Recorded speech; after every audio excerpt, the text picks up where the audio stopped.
오늘은 우리 성령의 6번째 열매인 양선에 대한 말씀입니다.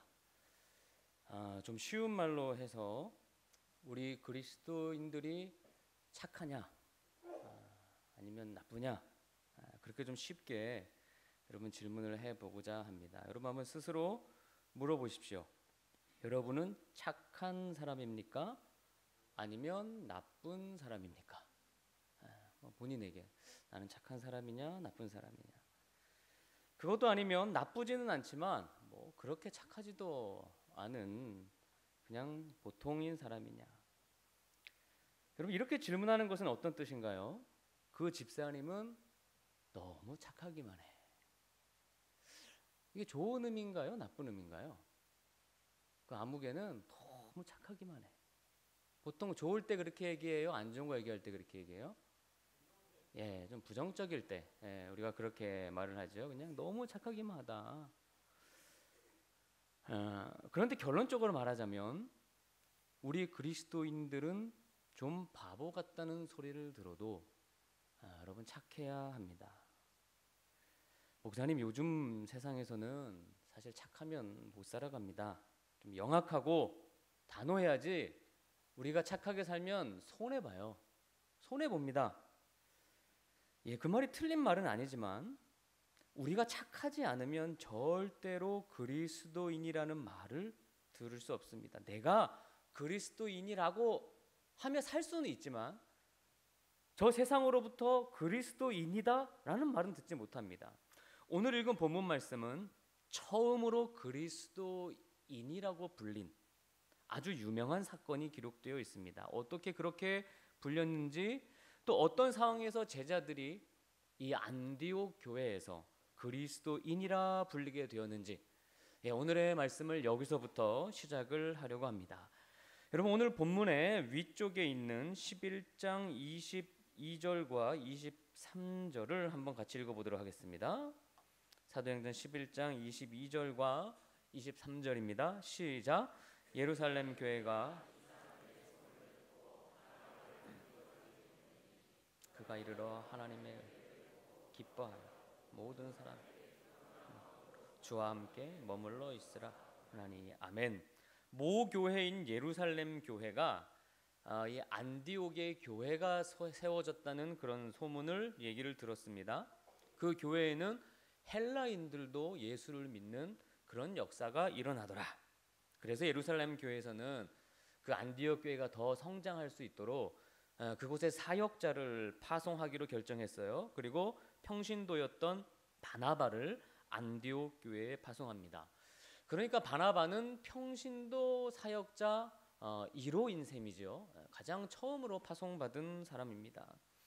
오늘 본문은 바나바가 어떤 사람인지를 아주 우리에게 잘 설명해 주고 있습니다. 여러분 24절입니다. 본문 24절 시작.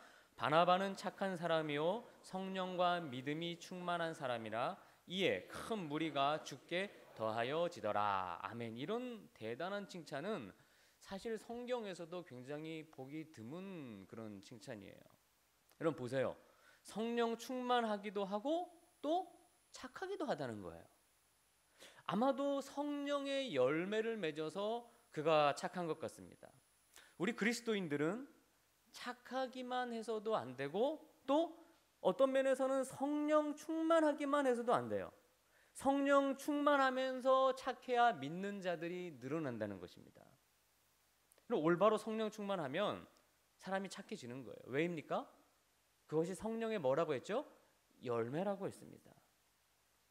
성령 충만하다고 하는데 세상에 아픔을 주고 상처를 주고 그런 것은 뭔가 성령 충만의 그 올바른 의미와는 열매 맺는 것과는 상관이 없는 것 같아요. 자, 이어서 계속해서 25절과 26절을 읽겠습니다. 같이 시작.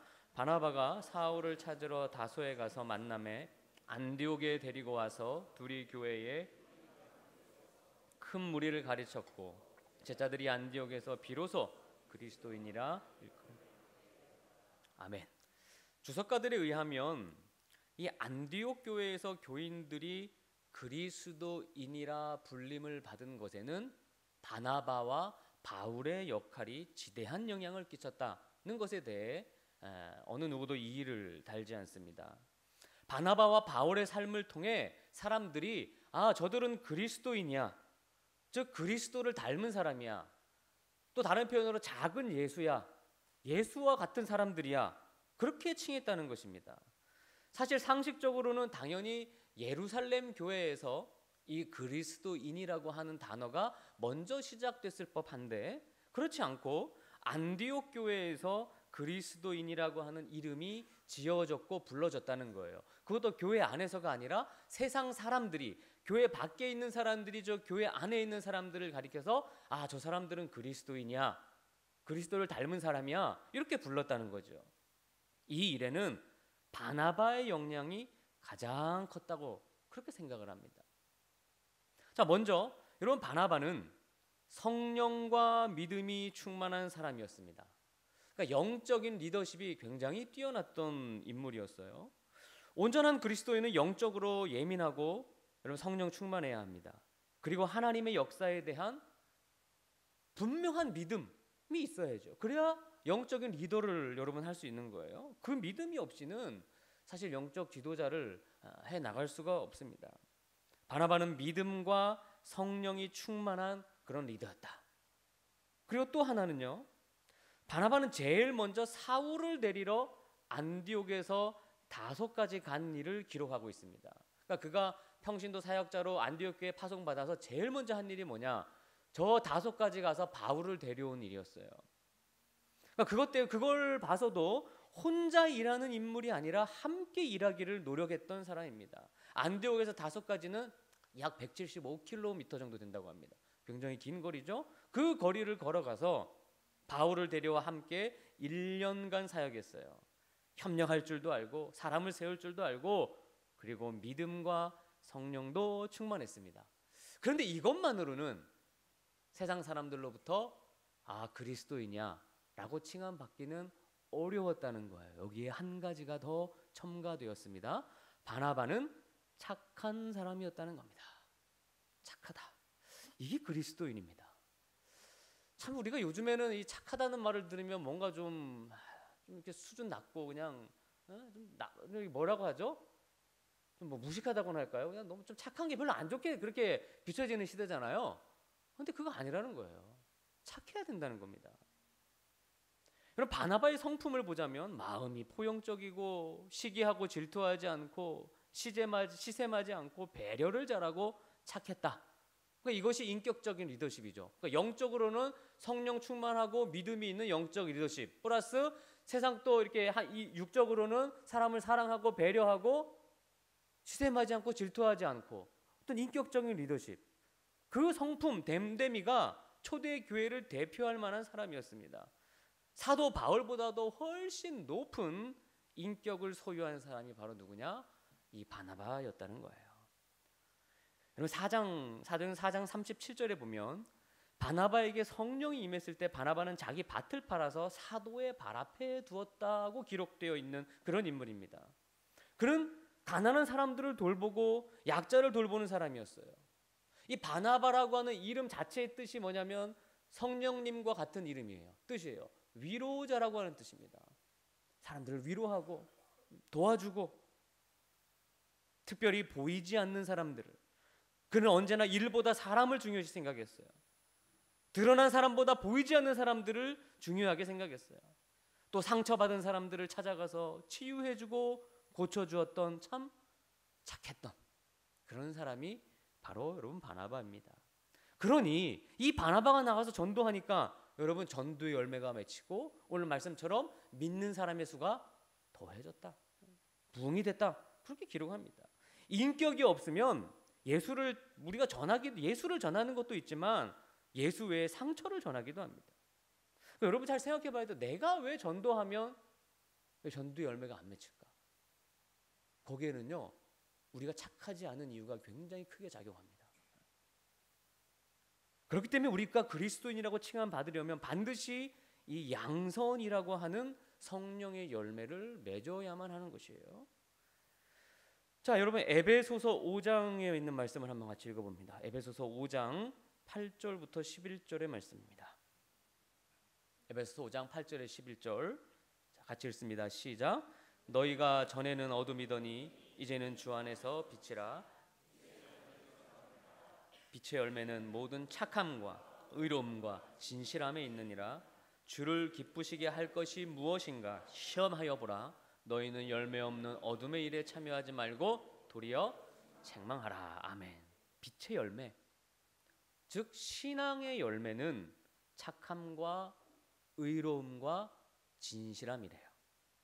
그렇지 않으면 우리 주님을 기쁘시게 할 수가 없다는 거예요. 그러니까 성도가 착하지 않고 의롭지 않고 진실하지 않으면 우리 하나님에게 기쁨을 드릴 수가 없어요. 책망받은 일이에요. 도리어 책망하라. 또 에베소서 2장 10절입니다. 에베소서 2장 10절 말씀 시작.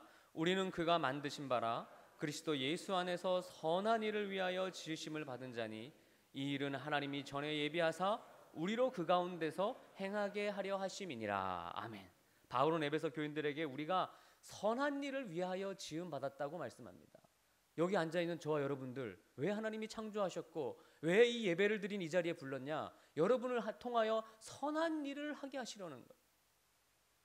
그러니까 이 모든 말씀을 종합해보면 성령의 사역과 선함은 아주 밀접한 관계에 있습니다.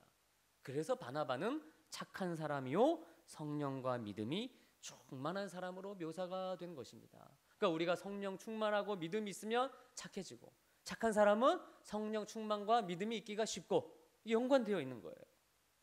디도서 1장 8절은 교회의 지도자가 되는 자격에 선한 일을 하기 좋아하는 사람을 교회 지도자로 선택하라고 했습니다. 디모데후서 3장 3절은 말세가 되면 사람들이 선한 것을 좋아하지 않는다 그랬어요. 선한 일 하기를 싫어한다 그랬어요. 우리가 선하고 착한 삶을 사는 것이 우리를 향한 하나님의 창조 목적에 걸맞게 살아가는 아주 중요한 이유라는 거예요. 자, 그럼 여러분 질문합니다. 예수님을 믿으면 사람이 착해집니까? 다시 질문할게요. 잘 대답을 못 하시네요.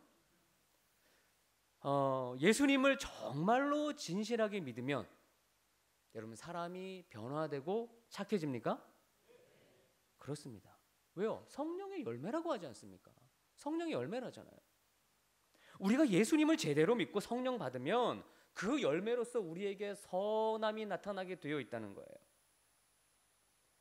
여러분 천성이 착하다는 것과 성령의 열매로 착하다는 것은 조금 이건 좀 다릅니다.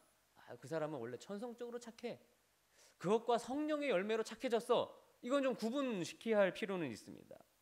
여러분 천성적으로 착해 보이는 사람도요, 그 속에는 엄청난 어떤 분노, 악함 이런 거를 감추고 사는 경우가 아주 많아요. 너무너무 많아요. 그래서 그런 사람들이 뭔가 수가 틀리면 아주 더 무섭게 어떤 일을 분노를 뿜어내는 거를 우리가 많이 여러분 보게 되는 거죠. 그 예전에 옛날에 나온 영화 중에 여러분 해피엔드라는 영화 아십니까? 그 최민식과 전도연이 나온 영화잖아요. 거기서 그 최민식이 얼마나 착하고 순수한 남편으로 나와요. 그런데 이 아내의 불륜을 알게 되고 나서 무섭게 살인하고 그 살인한 것을 교묘히 감추어 버립니다. 그렇게 착해 보이는 사람이요. 소름 돋죠. 여러분도 조심하셔야 돼요. 옆에 계신 분이 절대 착한 분이 아니에요. 착하다고 착각하고 사는 거지 무서운 사람일 수 있어요. 사람은 모르는 거거든요. 그러니까 여기 계시는 우리 모두에게 여러분 사실 원래 착한 사람은 없습니다. 여러분 우리가 이렇게 교회 오셔가지고 내 마음에 또 내 생각에 이렇게 안 맞는 일을 보시면 어떠십니까? 그런 게 용납이 되시나요? 대부분의 성도들은 짜증이 확 나고요. 기분이 상합니다. 무슨 뭐 급한 일이 있겠지. 무슨 사정이 있겠지. 이렇게 생각하지 않아요. 매너 없게 왜 저래? 저의 부모는 누구야? 마음속으로 그렇게 생각하는 거죠. 뭐 예배실 들어올 때 핸드폰도 안 끄나? 그러니까 우리는 이 잘못한 사람, 부족한 사람들에게요 그렇게 선하지 않습니다. 우리 인간의 이 마음이라는 것이요. 그리고 구제하는 것도 그렇습니다. 요즘 우리가 새벽에 신명기 말씀을 통하여 하나님은 예배와 구제를 거의 같은 선상에서 중요하게 말씀하시는 것을 저희가 보고 있는데요. 우리가 한 번씩 구제할 일이 있으면 하지요. 또 구제헌금 어떤 일 있으면 합니다. 그런데 그것을 계속 한다고 하면 과연 여러분들의 마음이 편하기만 할까요? 우리들의 마음이 여러분 남을 돕는 일에 대해서 그렇게 선하지 않아요. 제한을 두고 있어요. 우리는 그런 사람들이에요. 우리가 세상에서는요, 착하게 안 살아도 누가 뭐라 하는 사람 없습니다. 여러분 착하게 안 살아도 그거 가지고 시비 걸고 그러지 않아요. 그런데 하나님의 나라에서 그것은 완전히 다른 일입니다. 하나님은 선하시고 인자하신 분이기 때문에 우리도 선함을 가지고 배려하고 구제하지 않으면 이것은 신앙 안에서는 심각한 문제입니다. 하나님은 그런 사람들을 반드시 심판한다고 했어요. 그러니까 선하지 않으면 절대로 그리스도인이라고 하는 말을 우리는 들을 수 없습니다. 선해야 합니다. 그건 그냥 세상의 선이 아니에요. 우리 예수 그리스도를 닮은 선함이죠. 여러분 그래서 잘 돌아보셔야 돼요. 나에게 선함이 없다면 내가 정말 예수 제대로 믿고 있는지 돌아봐야 되는 겁니다. 그저 고상하게만 예수 믿고 절대로 변하지 않으려고 하고 남을 비판하기에만 급급하지 정작 나의 신앙에 대해서 온전히 살펴보고 선함을 위해 노력하고 변화를 추구하는지 여러분 그거는 살펴봐야 하는 거예요. 제가 목회하면서 절대적으로 경험한 것이 하나 있어요. 여러분 아주 비판적인 사람은요 절대 다른 사람 변화 못 시킵니다. 이건 제가 본 진리 중에 진리예요. 어떤 일에서 비판을 많이 하는 사람 있죠? 절대 사람 변화 못 시켜요. 그럼 어떤 사람이 변화시키는지 아세요? 오히려 그런 사람들의 잘못을 받아주고 배려하고 선함과 사랑으로 대할 때 그 사람의 잘못을 지적하지도 않았는데 그 사람이 변한다는 거예요. 여러분 그게 누구의 법칙이에요? 예수님의 법칙이죠. 예수님의 법칙이었어요. 그럼 데살로니가전서 5장 15절을 한번 보겠습니다. 데살로니가전서 5장 15절입니다. 시작. 삼가 누구에게든지 서로 대하든지 모든 사람을 대하든지 항상 선을 따르라. 아멘. 제가 이 말씀 읽으면서 어디서 걸린지 아세요? 모든 사람에서 걸렸어요. 제가 우리 교우들에게는 왜 선하게 못하겠어요? 여러분 교우들이 약해봤자 얼마나 약하겠어요? 다 선하게 대할 수 있어요. 근데 다른 사람들 그렇지 않거든요. 모든 사람에게 선을 따르래요. 여러분 이것이 우리의 중요한 기도 제목이어야 합니다. 하나님 나로 하여금 모든 사람에게 선을 행할 수 있게 선을 따르게 하여 주옵소서. 여러분 이런 기도 해보셨어요? 하나님 내가 좀 착하게 살게 해주세요. 이런 것들은 조폭들만 하는 기도인 줄 아시나요? 절대 아닙니다. 여러분 우리의 입에서도 하나님 내가 착하게 살게 해주십시오 이 기도가 나와야 합니다. 우리가 다른 성령의 열매를 맺기 위해서는 기도하잖아요. 그런데 이 양선에 대해서는요 별 관심이 없어요. 왜? 내가 그래도 좀 착하다고 생각하고 착각에 빠져 있기 때문이에요. 그러니까 이 기도는 별로 안 해. 다른 열매는 맺으려고 하면서 양선 그거 내가 맺고 내가 쫓아가야 할 열매야 이런 생각 안 한다는 거예요. 나는 그래도 착하다는 어떤 마음 때문에? 천만의 말씀입니다. 어찌 보면 우리는 이 부분에 대해 가장 많이 기도해야 합니다. 모든 사람을 대할 때 선으로 대할 수 있게 기도해야 돼요. 부담되는 사람, 귀찮은 사람도 우리는 선하게 대해야 한다는 거예요. 그럼 지난 수요일에 우리 교인들 한 60여 명이 철원 지역으로 국내 성지순례를 다녀왔습니다. 제일 먼저 도착한 교회가 철원 제일교회였는데 거기 이상욱 담임 목사님으로부터 진짜 참 은혜가 되는 그런 1시간의 강의를 들었어요. 이상욱 목사님은 그 교회에서 조금만 내려가면 이제 거기 아주 작은 시골 교회가 있는데 그 교회를 수십 년 담임하다가 목회하시다가 이제 이 철원 제일교회 복원 사업을 시작하면서 복원을 새롭게 지으면서 두 교회가 합치면서 이 교회의 담임 목사님으로 부임하시게 된 거예요. 근데 이 목사님이 강의의 말미에 우리에게 무슨 말씀을 하셨습니까? 이 세상에 완벽한 교회가 있다 없다? 없다 그랬어요. 없다. 힘들다고 다들 더 나은 교회를 찾아 떠난다면 과연 이 교회를 누가 지키느냐는 것입니다. 그러면서 지금 하나님이 내게 주어진 그 자리를 잘 지키는 것이 하나의 오늘날의 순교라고 설명하셨어요. 오늘날의 순교다. 그 어려웠던 여러분 시골교회 그 목사님 말씀에 여러분 집도 뭐 다 무너지는 그런 집에 사시면서 모든 전도사님 목사님들이 몇 개월 있다 떠났어요. 6개월 있다 떠났다는 거예요. 계속. 근데 본인은 지키신 거죠. 아니 나도 떠나면 여기를 누가 이 자리를 지키느냐는 거예요. 그러면 그 순교의 역사가 여러분 이 땅에 이루어질 수가 없는 거죠. 그리고 저희가 오후에 방문했던 여러분 장흥교회에서 우리가 그 교회 원로 장로님을 만났죠. 그 장로님은 오른 손가락이 이 2개밖에 없는 분인데 교회에서 수십 년 피아노를 봉사했어요. 칠 사람이 없으니까 장로님이 치신 거예요. 이렇게 손가락 이런 상태로 수십 년. 수없이 그 교회를 떠날 수 있었대요. 그러나 내가 떠나면 누가 교우들을 돌보고 누가 이 교회를 돌보느냐.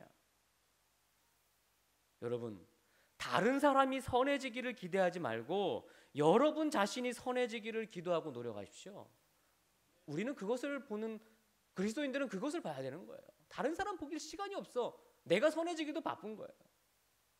다른 사람은 절대로 바뀌지 않습니다. 여러분 절대로 안 바뀌어요. 굳이 비판할 필요 없어요. 안 바뀌어요. 내가 바뀌면 되는 거예요. 내가 선해지면 세상도 선해지는 거예요. 그리고 그 사람도 선해지는 거예요. 예수님의 시선으로 보면 다 사랑이에요. 이런 유명한 문구가 있죠.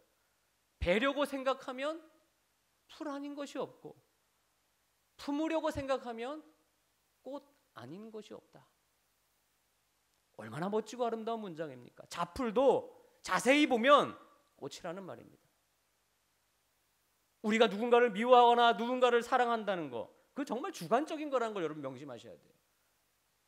그건 굉장히 주관적인 거예요. 가끔 이렇게 교회 다니다가 상처받고 떠났다 이런 얘기를 제가 종종 듣는데요. 그것은 하나는 맞지만 하나는 틀린 얘기예요. 어떤 분이 저에게 그랬어요. 암흑의 중령 그 사람은 만나지도 말고 목사님 찾아가지도 말고 얘기도 하지 마세요. 그분 교회를 얼마나 욕하고 상처 주는지 모른다고. 여러분 그런다고 그 사람을 안 만나나요? 예수님은 사람 차별하고 만납니까? 그렇지 않잖아요.